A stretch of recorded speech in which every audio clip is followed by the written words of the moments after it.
Yangi sessiyamizning navbatdagi mavzusi biznes moliya mutaxassislaridan nimani kutadi? O'zbekiston Savdo-sanoat palatasi nuqtai nazari. Savdo-sanoat palatasi biznes muhitini tahlil qilish va ishbilarmonlik faolligi indekslarini baholash boshqarma boshlig'i Daniyar Rozumbayevich Qurbonov. Marhamat. Assalomu alaykum, hurmatli forum ishtirokchilari. Moliya sohasiga mutaxassislar haqiqatda juda ham muhim hisoblanadi.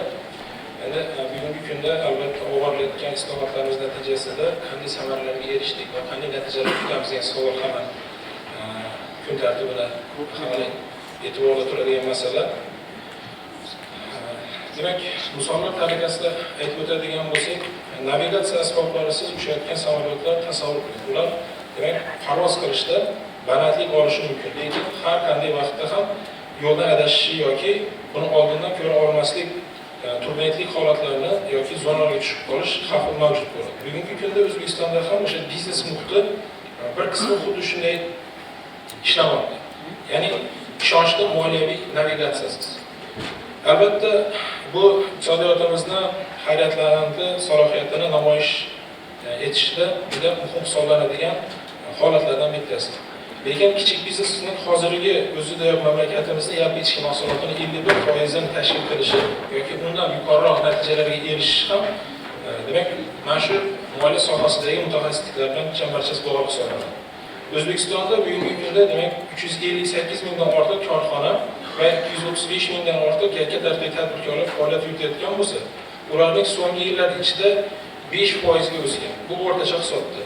Davlat bu sohani faol qo'llab-quvvatlamoqda va buni qo'llab-quvvatlash uchun 6 trilliondan oshiqroq mablag'lar byudjetimizga ajratilmoqda va 1.2 milliard dollarlik xalqaro investitsiyalar jalb qilingan. Biroq muammo bor. Ya'ni iqtisodiyotimiz uchun kichik biznesni bunday ko'lami va muhimligiga qaramay, undagi moliyaviy boshqaruv sifati juda past darajada qolmoqda. Bu tadbirkorlarni aybi emas albatta. Tadbirkorlar Savdo-sanoat palatasiga murojaat qilayotgan paytda avvalambor biz soliq kodeksini nozikliklarini chuqurlashmasdan o'z ishimizni bilib shug'ullanishimizni xohlaymiz degan ko'plagan savollar uchraydi. Demak, biznes egalari tez-tez ko'tarayotgan masalalarimiz albatta moliya muhiti bilan juda chambarchas bog'liq. Biz o'sha moliya muhitini yuritayotgan paytimizda ko'r-ko'rona ishlaymiz. Ertaga qancha pul kelishini va ular qanday rivojlanish uchun ishlatilishini bilmaymiz. Ya'ni investitsion jozibadorligi orqali ham tushuna olmaymiz degan savollar kun tartibiga ko'tariladi. Bugun biz vaziyatni qanday o'zgartirish mumkin degan savolga javob izlashimiz hamda professional moliyachilarning yo'qligi iqtisodiyotimizni rivojlantirishning asosiy to'siqlaridan biriga aylanib qolayotganligi va O'zbekiston biznesiga ishonchli moliyaviy navigatsiya dastaklari berish uchun nima qilib olishimiz haqida fikr yuritishimiz muhim hisoblanadi. Shuning uchun ham Savdo-sanoat palatasi ushbu forumni tashkil etishda tashabbus bildirayotganlarni qo'llab-quvvatladi va tadbirkorlarning murojaatlarini tahlil qila turib, o'sha bankrotlik jarayonida bo'layotgan yoki bankrotlik jarayoniga kelib qolgan tadbirkorlik subyektlarini o'rganib, samarasiz moliyaviy boshqaruv biznesdagi yo'qotishlarning asosiy sabablaridan biriga aylanayotganini xulosa qildik. Keling, biz muntazam kuzatib kelayotgan 4 ta asosiy omilni ko'rib chiqaylik. Ya'ni yaxshi tashkil etilmagan hisob tizimi, marketing tadqiqotlarisiz narxlarni belgilashdagi muammolar, sifatli moliyaviy tahlilga asoslangan istiqbolli loyihalarni belgilamaslik yoki ularning umuman yo'qligi va investitsiyalarni noto'g'ri jalb qilinishi. Bular jabhalarga to'xtalib o'tadigan bo'lsak, demak yaxshi tashkil etilmagan hisob tizimi deyotgan paytda avvalambor biz aytamizki, tadbirkorlik subyektlarimizda har bir mahsuloti yoki xizmati qancha pul keltirayotganligi, qaysi xarajatlarida demak boshqalardan tezroq o'sayotganligi, ayniqsa o'sha holatlarni tahlil qilish, to'g'ri qarorlar qabul qilish deyarli imkonsiz bo'ladi. Marketing tadqiqotlarini belgilashda, demak narxlarni belgilanishda marketingning tadqiqotlari qanchalik rol tutishi, qanchalik ahamiyati katta ekanligini ham juda yaxshi biladi tadbirkorlarimiz. Lekin kelib tushayotgan murojaatlarni tahlil qilganimizda korxonalar ko'pincha faqat raqobatchilarga qarab taxminiy narxlarni belgilaydi yoki biznes holatni, biznesning yangi ko'rinishlarini o'zlari uchun belgilab oladi. Natijada biznes yo zararli bo'lib qoladi yoki oshib borayotgan narxlar tufayli mijozlarni topa olmaydi yoki yo'qotadi. Sifatli moliyaviy tahlilga asoslangan istiqboldagi loyihalarni yo'l qiladi. Ko'plab tadbirkorlar moliyaviy uzilishlarga duch kelmoqda. Ularning kelajakda pullari bor. Ya'ni o'sha debitorlik qarzi bor, omborda tovarlari bor, lekin yetkazib beruvchiga to'lashi yoki ish haqini to'lashga cho'ntagida pul yo'q. Ya'ni tirik pullar yo'q. Bu kassa uzilishlari ko'p holatlarda daromadli bo'lgan bizneslarga ham halokatga sabab bo'layotgan omillardan bittasi.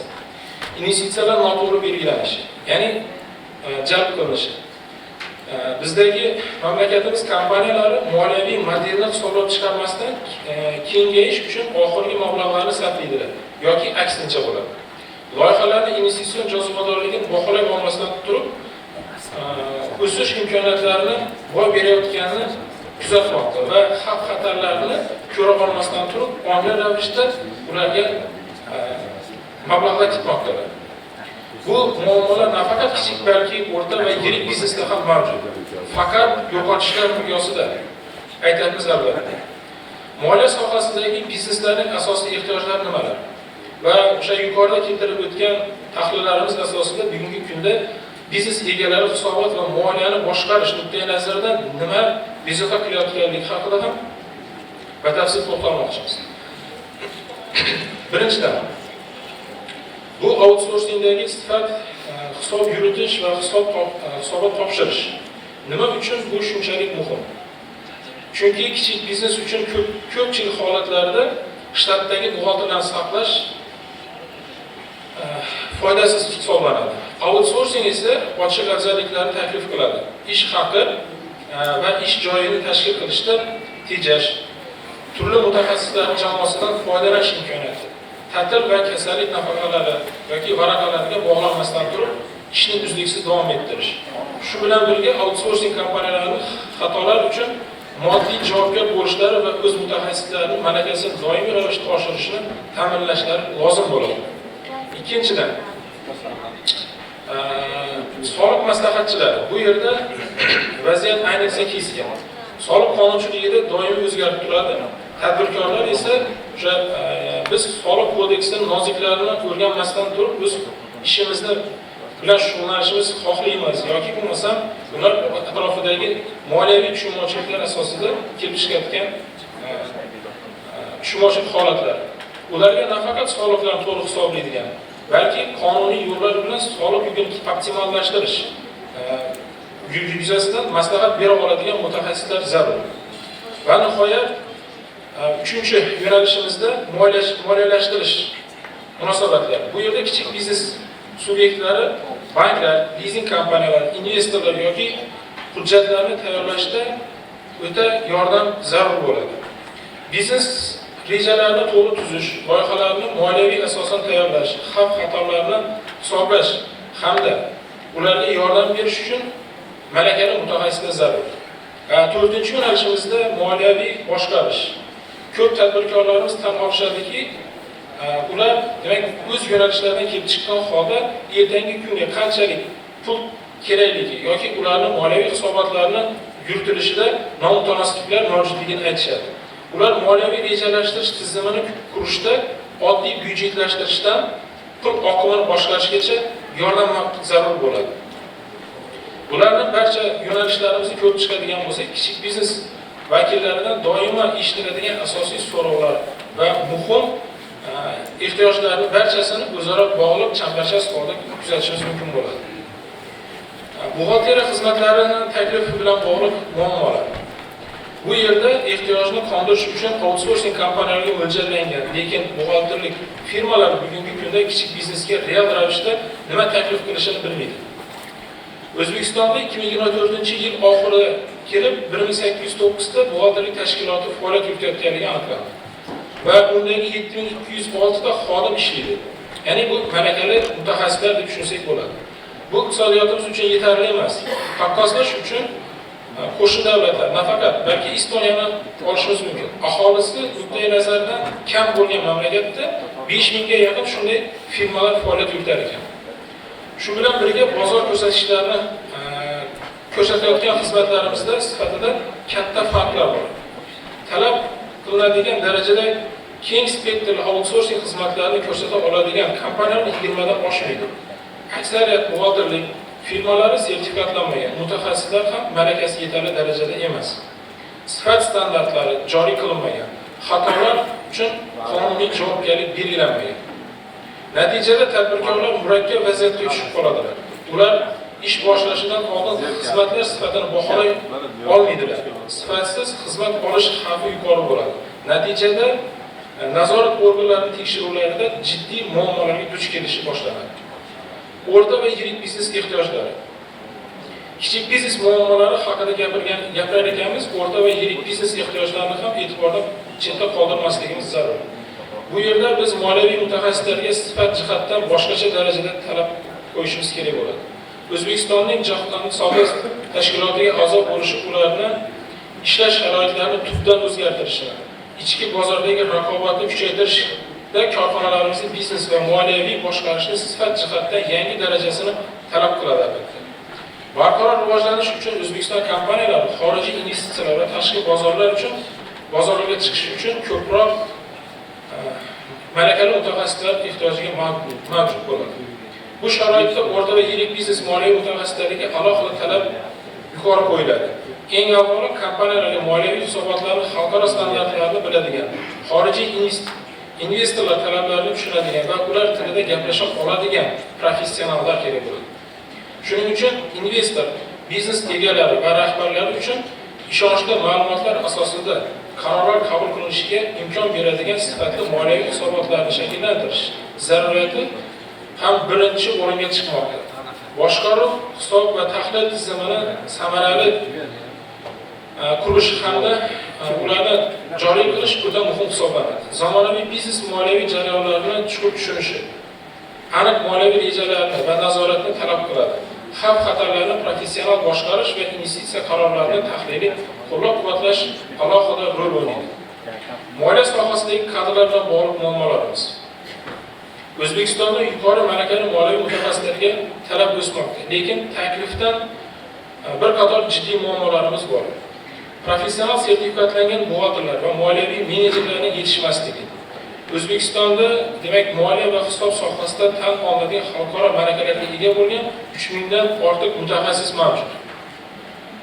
Bu bizning miqyosdagi iqtisodiyot uchun juda kam hisoblanadi. Taqqoslash uchun Qozog'iston bunday mutaxassislar Qozog'istonda 12000 dan oshar ekan. Malakali kadrlar narxini sezilarli o'sishi. So'nggi 2 yilni kuzatish jarayonida shuni ko'rib o'tdikki, demak moliyaviy mutaxassislik yo'nalishlarida oyliklari mutaxassislarning 2,5 barobargacha oshgan. Ayniqsa MSFO bilimi va xalqaro kompaniyalar ish tajribasiga ega bo'lgan mutaxassislar yuqori talabga ega.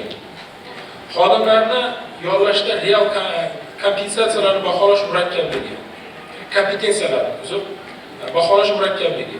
Ya'ni oliy ta'lim diplomlari va bugungi kunda demak tajribasi borligi uchun ularga berilayotgan darajalar ham kafolatlanmaydi. Kompaniyalar nomzodlarni professional ko'nikmalarini tekshirish uchun sezilarli resurslar sarflanishga majbur bo'lyapti. Natijada korxonalarimiz demak moliyaviy yo'qotishlarni va moliyaviy hisobotlardagi muammolarga duch kelmoqda. Moliyaviy mutaxassislar uchun zarur bilim va ko'nikmalar nimalardan iborat bo'lishi kerak? Moliya sohasidagi mutaxassislar ko'p qirrali bilim va amaliy ko'nikmalarga talab etiladi. Ya'ni qanday bilimlar? Iqtisodiyot va moliya asoslari, matematik modellashtirish va statistik tahlil, qonunchilik asoslarini bilish, texnologik jarayonlar bilan chambarchas bog'liq holda faoliyatini yurita olishi. Ko'nikmalar deyotgan paytimizda nimalarni nazarda tutayapmiz? Avvalambor tahliliy fikrlash, moliyaviy modellashtirish, kommunikatsiyalar va xavf-xatarlarni boshqarish jihatlarini yaxshi ko'ra olish. Taklif etilayotgan yechimimiz. Albatta yuqoridagi muammolarni hal etishda 4 ta asosiy yo'nalishni ko'ryapmiz. Birinchi yo'nalishimiz qonun darajasida outsourcing xizmatlari bozorini tartibga solish tizimini yaratish. Outsourcing kompaniyalarini rahbarlar va yetakchi mutaxassislar uchun majburiy sertifikatlash tizimini joriy etish.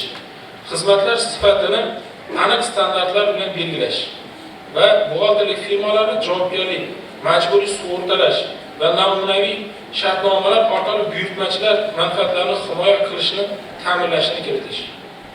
Tizimli yechim sifatida milliy malaka tizimi taklif qilmoqchimiz. Demak, bu jarayonda 4 ta yo'nalishga bo'lib o'tganmiz. Boshlang'ich daraja, asosiy daraja, professional daraja va ilg'or daraja.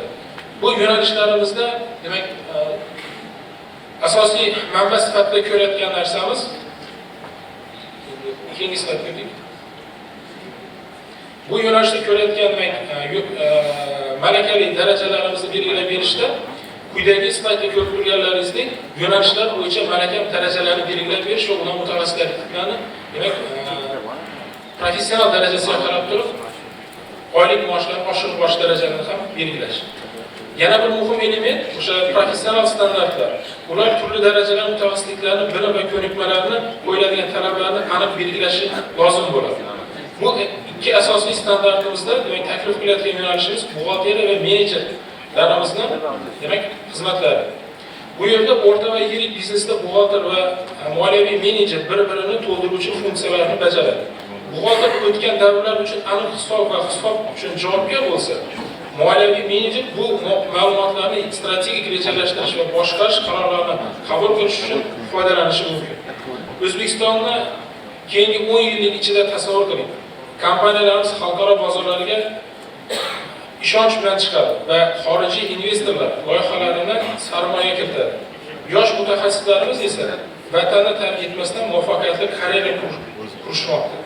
Bu kelajak ishimiz bo'lishi mumkin va bu ko'p jihatdan zamonaviy moliyaviy mutaxassislarning malaka tizimini yaratishga muvaffaq bo'lishimiz bilan chambarchas bog'liq bo'ladi. E'tiborlaringiz uchun rahmat.